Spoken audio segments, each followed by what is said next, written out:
Cabinet में 22 agenda के item थे ना,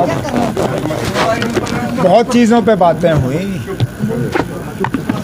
द्वारका में नया कश्मीर हाउस बने, उस पर R&D डिपार्टमेंट में चीफ इंजीनियर्स की प्रपोज़ल, उस पर बात हुई।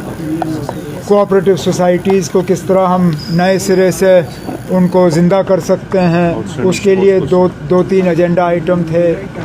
बहुत सी बातें थी। एक आइटम जो है वो रिजर्वेशन को लेके भी था।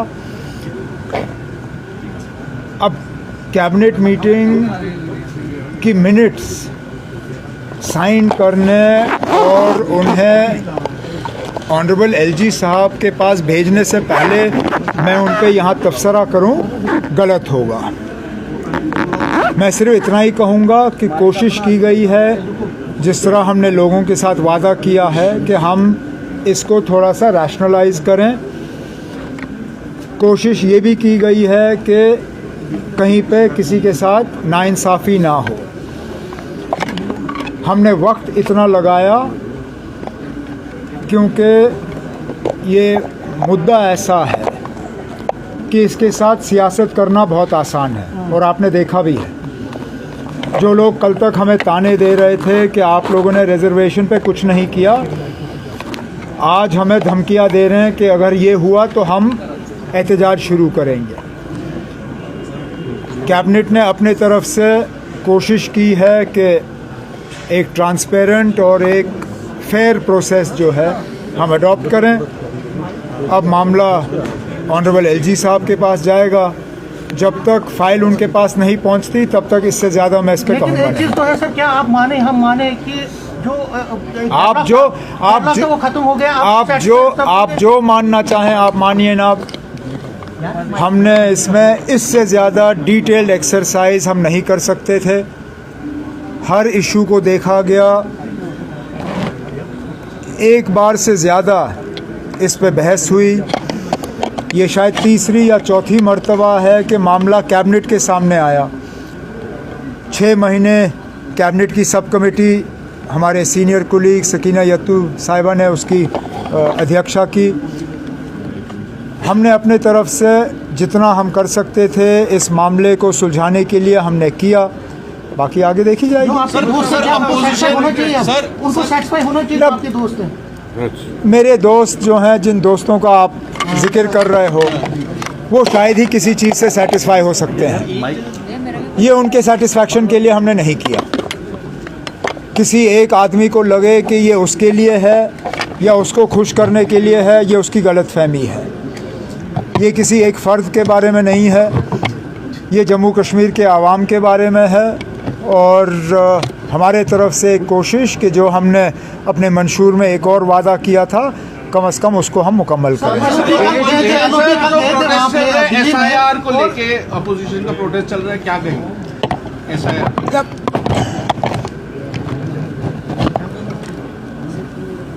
इलेक्शन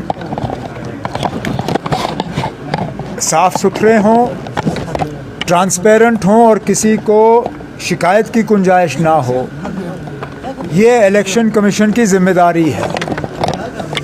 अगर एसआईआर को लेके खदशात हैं तो इलेक्शन कमीशन को तमाम पॉलिटिकल पार्टीज़ को बुला के उन्हें समझाना चाहिए कि ये एसआईआर है क्या चीज़ और इसमें ख़तरा नहीं है। क्योंकि मैं उन लोगों में से हूँ, मैंने कभी मशीन के चोरी की बात नहीं की है। मैं आज भी नहीं मानता हूँ कि मशीन के ज़रिए इलेक्शन में चोरी की जा सकती है, लेकिन ज़रूर कहीं ना कहीं इलेक्शन को मैनिपुलेट किया जा सकता है। अगर आप देखें तो एक हद तक जो यहाँ पे डिलिमिटेशन की गई वो भी इलेक्शन मैनिपुलेशन था। आपने एक पार्टी को खुश करने के लिए जम्मू में 6 सीटें बढ़ाई और बढ़ाई भी वहाँ जहाँ एक पार्टी को उसका फ़ायदा मिल सकता था।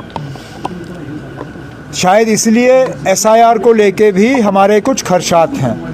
बेहतर यही होगा कि इलेक्शन कमीशन वाले जो हैं हम सबको बुलाएं और हमें समझाएं कि ये एसआईआर है क्या चीज़ और इससे घबराने की जरूरत नहीं है। माता वैष्णो देवी पर LLP दिल्ली गए थे और उन्होंने JP नड्डा से बात की है, वो आप कह रहे हैं कि वहाँ गुरुकुल बनना चाहिए।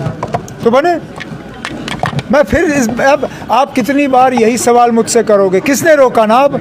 आप बनाइए गुरुकुल। आपने अगर मजहब के बुनियाद पे सीटों का बंटवारा करना है तो उस जगह को रखिए माइनॉरिटीज़ के लिए। जो ग्रांट इन एड गवर्नमेंट की तरफ से मिलता है वो पैसा हम कहीं और लगा देंगे, हमें कोई एतराज़ नहीं है।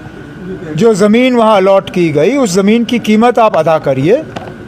जो ग्रांट इन एड आपको मिलता है वो लेना बंद करिए।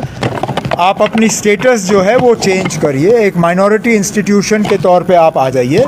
उसके बाद अगर आप मज़हब के बुनियाद पे सीटें बांटना चाहते हैं आप बांटिए, कौन रोक सकता है। लेकिन अभी तक आपने नीट का इम्तिहान कबूल किया है। नीट के इम्तिहान में सिर्फ़ और सिर्फ जो है काबिलियत देखी जाती है, मेरिट देखा जाता है। अब अगर आपके बच्चों का मेरिट नहीं आता है उसके लिए आप किसी और को कसूरवार कैसे ठहरा सकते हो? ठीक।